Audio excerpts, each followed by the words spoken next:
My name is Gavin Evans, and this is my review of Come Play. And this movie came out in October 2020 when almost nobody was going to the movies, and as a result, nobody has seen this film. Nobody has really heard of it either, and the people who have really don't like it.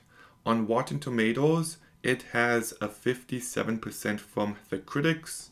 On Letterboxd, it has a 2.5, and on IMDb, it has a 5.8.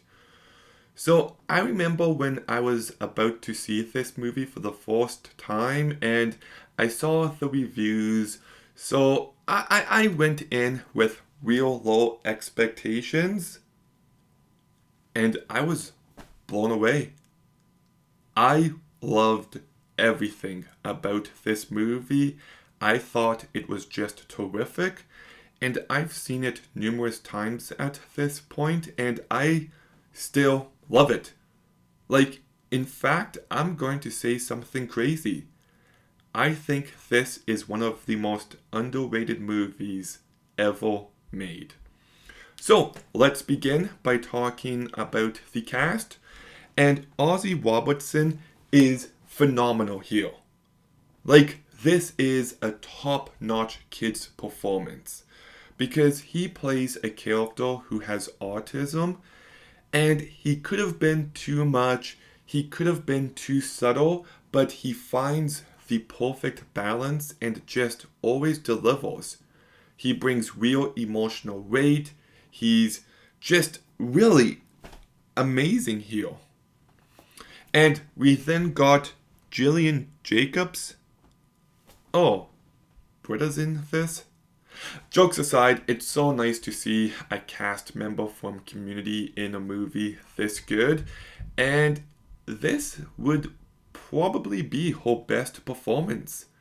I thought she brought real emotion to this character. She's always convincing. And yeah, she just fully excels here.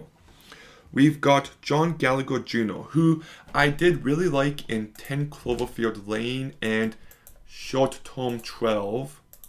What else is he in? Not really much else. The Belko Experiment, Hush. I kind of find him underrated as an actor, and he did a great job here. And Winslow Fagley does a great job as well.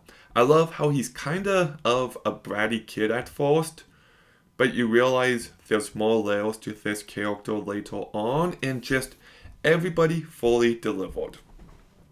The movie is directed by Jacob Chase, who I thought just did a fantastic job. You know, he's got the horror movie juice. Like his direction here reminds me of James Wan. He reminds me of Lee Rennell. He reminds me of David F. Sandberg. He's capable of making a scary movie, and I thought the tension was so well established. The jump scares felt effective, and the way he plays around with lighting here is really unnerving. And yeah, the sound design and mixing is top notch. The movie is well shot.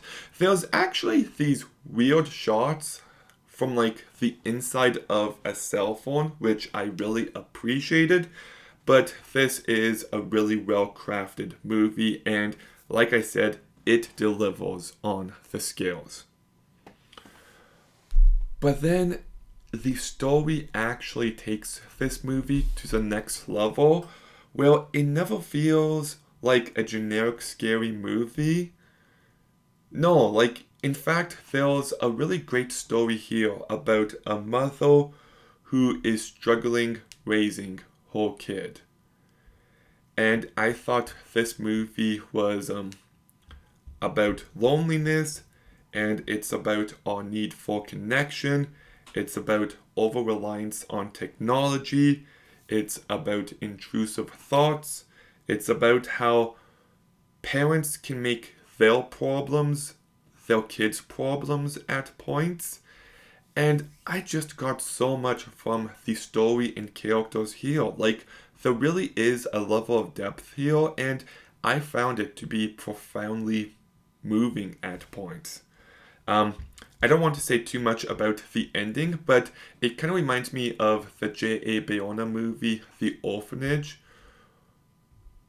And yeah, that's all I'm going to say. But the final scene of this movie is just so beautiful. And I love how this movie is able to be really scary and unnerving, but also really complex and emotional. And it's done in such an accessible way. Well, it kind of catches you off guard. And yeah, it's a movie I want to go more in depth about, but not enough people have seen it, so I'm just going to be vague. But no, I really do love so much about this movie. And there's also a bit of a personal angle for me, because throughout the movie, we see, what's the kid's name? Is it Augie? Oliver. And he struggles speaking. Well, lots of what he goes through in this movie, I went through as a kid. I have a speech impediment, and that's what I sounded like as a kid. I had to use sign language as a bit. I had to, type into a computer and it would say what I'm saying. So I had to do that for a bit. Eventually, I did get better. I can talk. Obviously, I still have my speech impediment, but it's infinitely better now than it was in the past. So just seeing this character and watching this character's mom going through this, it's something that really resonates with me personally. So yeah, I just get so much from this movie. It's got a great atmosphere, it's fun, it's legitimately terrifying at points. Like, I just love it when I watch a scary movie and I get those full body chills. The sound design and mixing is effective. The movie is well shot. I love the use of lighting. I love the story of the ghost here. And I just loved the character work on display. It had a lot to say. I found it to be really emotional. And this is a movie that just excels in every area. So I'm going to give Come Play a 9 out of 10. If you haven't seen this movie, I can't recommend it enough. It's just part accessible, scary movie, but there's a lot more depth than you might be expecting. And yeah, it's just beautifully done. And, it scares me, but at the end of this movie, I'm just in tears, and I love it when a horror movie can do that. But Come Play. Have you seen it? What did you think? Let me know in the comments down below. Make sure you like, comment, subscribe. Stay tuned for more videos soon. And Gavin